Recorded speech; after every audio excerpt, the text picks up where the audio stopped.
अनेक जण आतापर्यंत प्रश्न विचारत होते की ठाकरेंच्या अस्तित्वाची लढाई आहे का?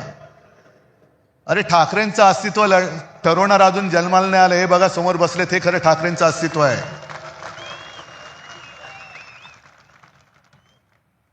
ही सगळी लाचार माकडं ही कधी वाघ नाही बनू शकत. आणि आत्ता तुमच्या लक्षात आलं असेल की शिवसेना संपवण्यामागचा यांचा डाव काय होता का?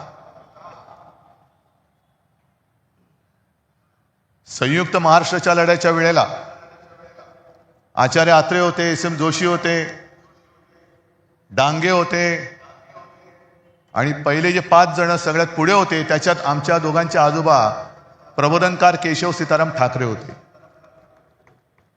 ही आमची घराणेशाही म्हणा किंवा घराण्याची परंपरा म्हणा.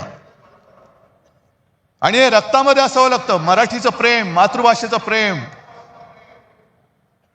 हे रक्तामध्ये असावं लागतं.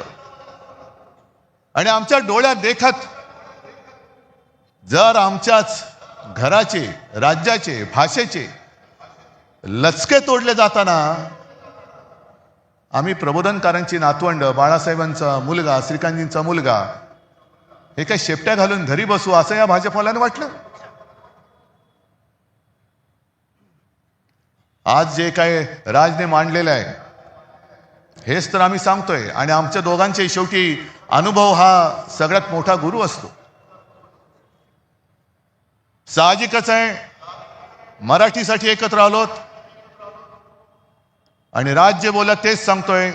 आमच्यामध्ये तसे वाद नव्हते, पण ते वाद आम्ही आज गाडून टाकलेले आहेत आणि मराठी माणसासाठी, हिंदूंसाठी आणि महाराष्ट्रासाठी एक ताकद म्हणून उभे राहिलेलो आहोत.